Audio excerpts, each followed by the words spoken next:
Greetings, everyone. This is Rock and Roll Spock coming at you with the comic roundup.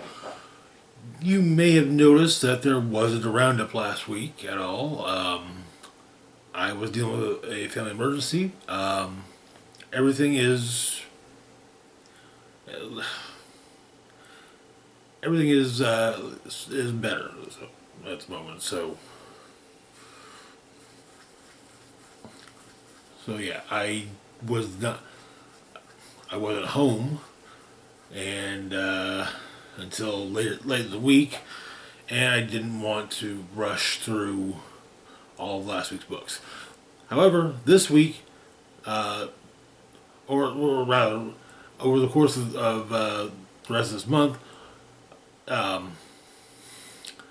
there will be books from last week interspersed throughout as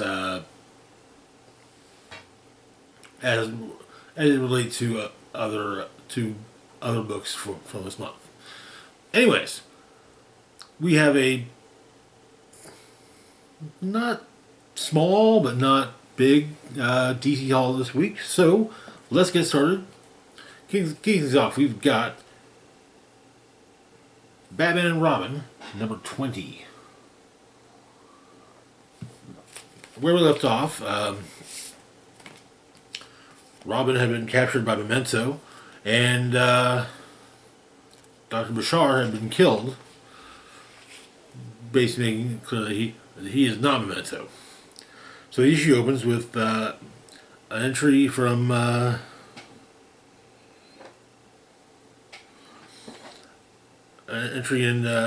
Thomas Wayne's journal about Bruce, accompanied by sketches of Bruce and Alfred.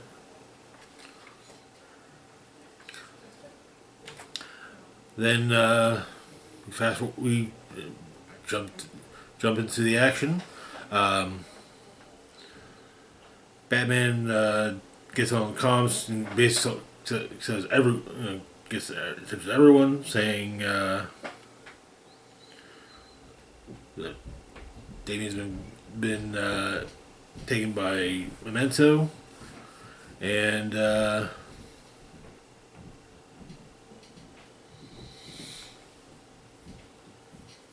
for them to find Damien. That said, Batman is dealing with the Gravediggers Poppy, or the effects of it, and seeing moments from Gotham's past. For example,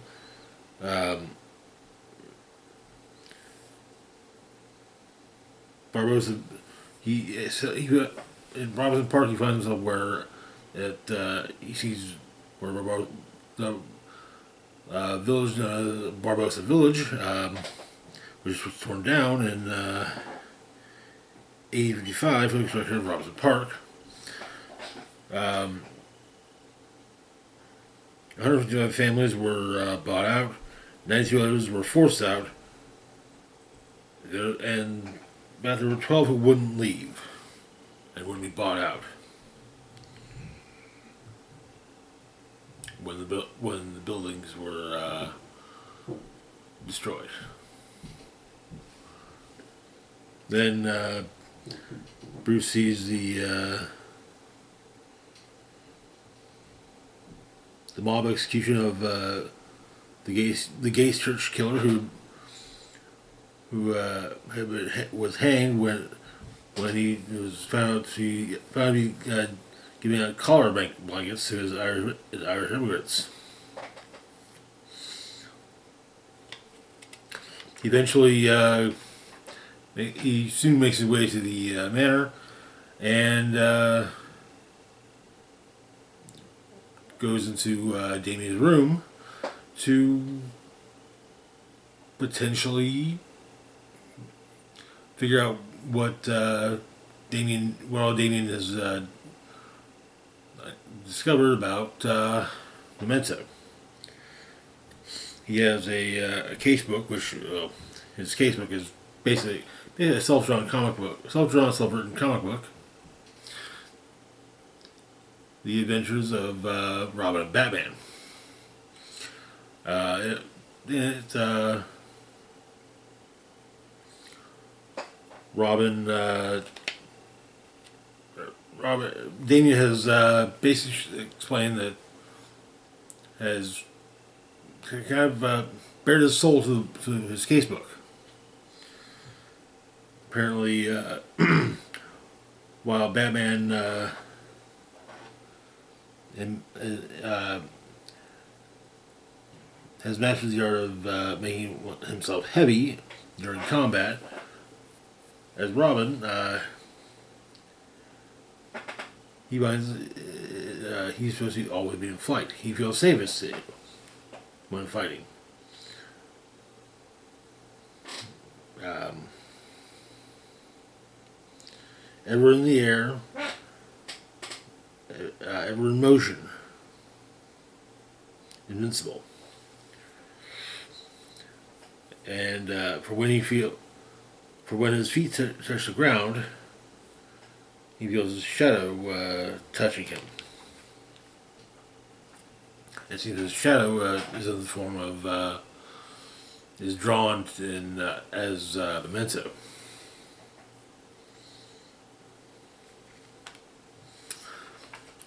But he sees the girl from Sacred Heart quite a bit. He says he's not safe if he can't move. Robin has to fly.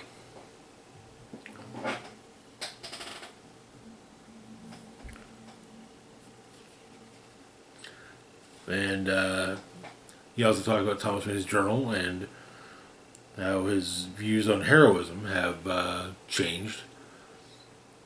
Basically, to include, like the Bat family and all their costumed allies are not the only heroes. Are not the only types of heroes in the world. Also, doctors. Thomas Wayne said that Dr. Bashar was on his way to being a hero. And he also realized that Gotham without Batman and Robin was better. And he also writes about his work with working with Lautrec. Apparently, he maybe feels that. Lautrec reminds him of a story he read when he was little. Each member of a family, which is a bloodline, comes of age. A guardian spirit comes to them and takes them on an adventure. And he feels like Lautrec reminds Damien of that story. Though Bruce is admittedly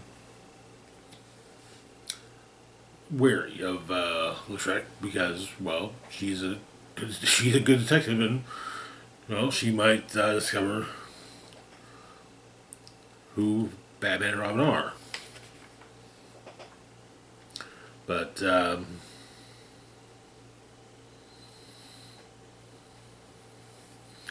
and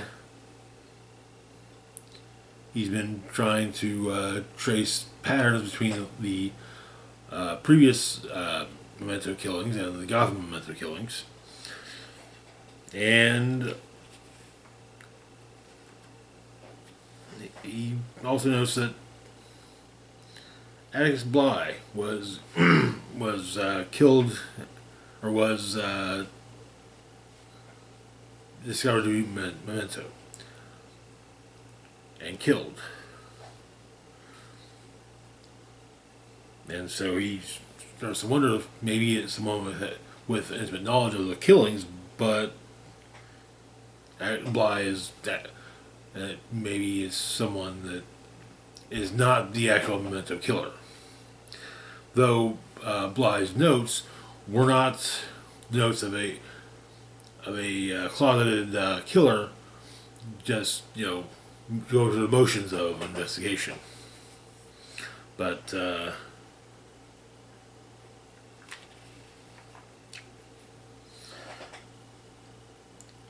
and then the issue ends with Batman about to look into Robin's Memento casebook. Things are getting more than a little interesting.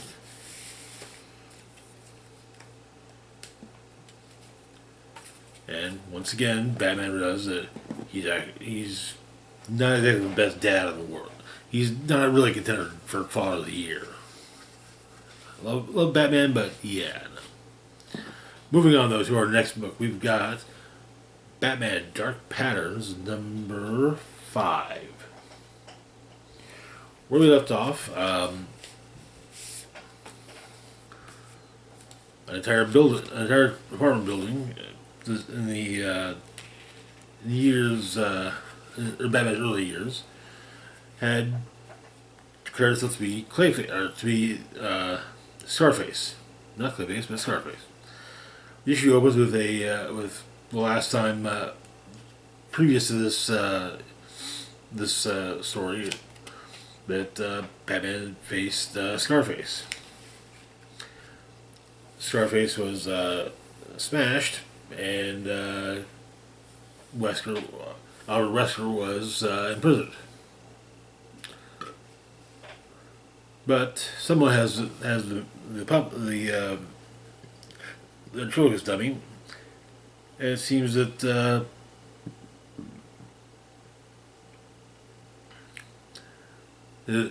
Scarface's G or B's are sounding like G's, as he constantly tells everyone to kill the Gatman. But apparently the tower in question is scheduled to be demolished. But as Batman takes cover, he takes over in an apartment inhabited by a woman and her young daughter. But Batman actually gets to gets information about what's been happening in the building, and he starts to put the pieces together. Whereas Rickson, the ringleader, has been injured, and it makes point of getting his troops rallied together. And the woman that lives in the apartment, she doesn't exactly think that while she sympathizes with her neighbors, at least. But and he realizes that basically Scarface is probably inhabiting an apartment on the top floor, the Brain. But he manages to get back into the building on the 9th floor, and makes his way up. Eventually finds Wesker. Apparently, Wesker had his tongue cut out.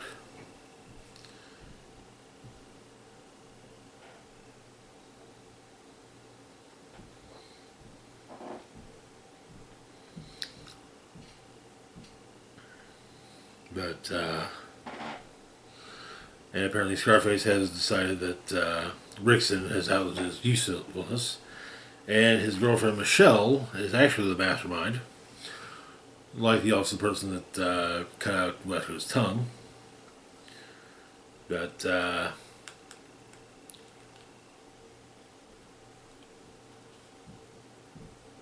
Rickson is killed by his wife Michelle, and she as you know doing Scarface's deeds, is about to kill the GCPD officer that has been held hostage in the building.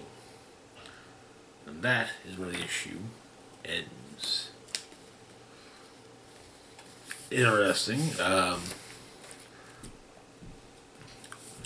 This is actually a very interesting miniseries, though I feel that the Wound Man story doesn't really conclude, and I get the feeling that this story is also not going to have an actual conclusion. But we'll see. Anyways, that's to do it for now. As always, feel free to like, share, and subscribe. Links to my Facebook, Blue Sky, Instagram, Mastodon, Twitter, Patreon, and PayPal can be found in the description box down below. This is Rock and Roll Spock signing off saying, live long and rock hard.